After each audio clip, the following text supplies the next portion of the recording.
Assalamualaikum warahmatullahi wabarakatuh. Perkenalkan, nama saya Rismini. Saya dari Fakultas Ekonomi dan Bisnis Islam Institut Agama Islam Syarifuddin, Prodi Ekonomi Syariah. Di sini saya akan menanggapi sebuah video dari Bapak Dr. Abdul Wadud Nafis LCMEI tentang strategi membangun personal branding. Sebelum kita mengetahui apa sih strategi dari membangun personal branding, kita perlu mengetahui yang dimaksud dengan personal branding. Personal branding adalah proses memasarkan diri dan juga karir melalui suatu citra yang dibentuk untuk halayak umum.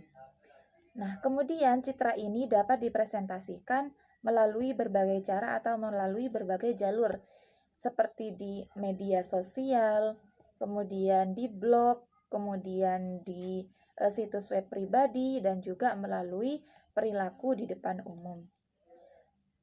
Layaknya produk ataupun jasa, personal branding ini memberikan gambaran tentang pengalaman yang akan didapatkan oleh konsumen ketika berinteraksi dengan pemilik brand.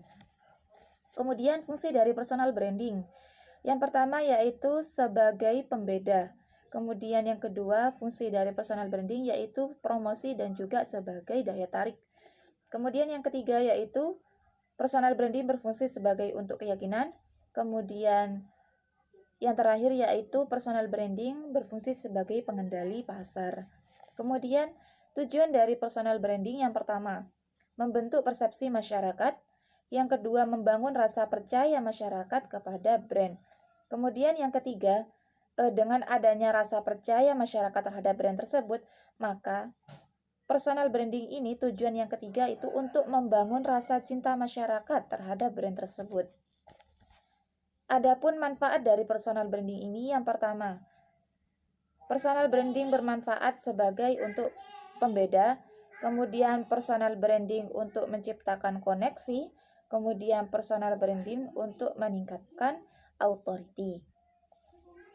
Metode-metode untuk personal branding. Yang pertama, meningkatkan nilai-nilai yang positif atau meningkatkan nilai-nilai yang baik di lingkungan Anda sehingga menjadi nilai-nilai hidup dan menjadi nilai-nilai hidup Anda kepada prospek Anda. Kemudian yang kedua, untuk menstimulasikan persepsi penuh makna mengenai nilai dan juga kualitas yang Anda miliki.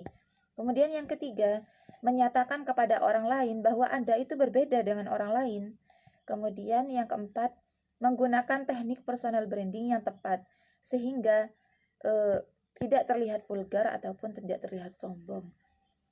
Kemudian yang kelima, untuk mempengaruhi cara orang lain melihat Anda. Kemudian yang keenam, menciptakan harapan dalam pemikiran orang lain mengenai apa yang akan mereka dapatkan bila mereka itu bekerja sama dengan Anda. Kemudian yang ketujuh, menciptakan identitas yang memudahkan orang-orang untuk mengingat siapa sih Anda.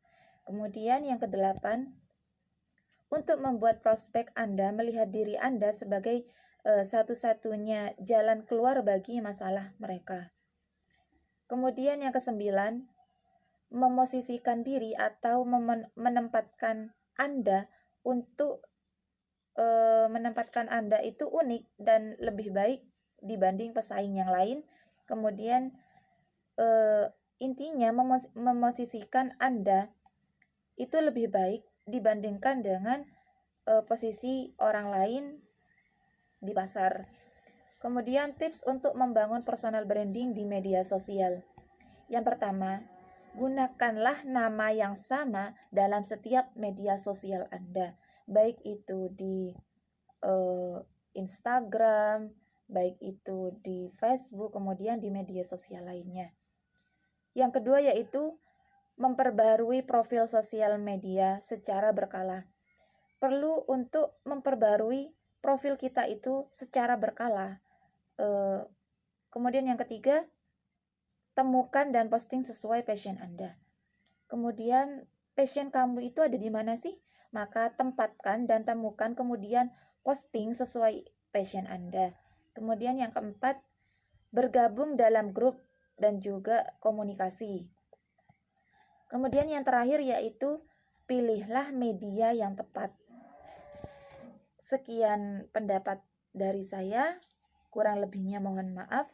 Assalamualaikum warahmatullahi wabarakatuh.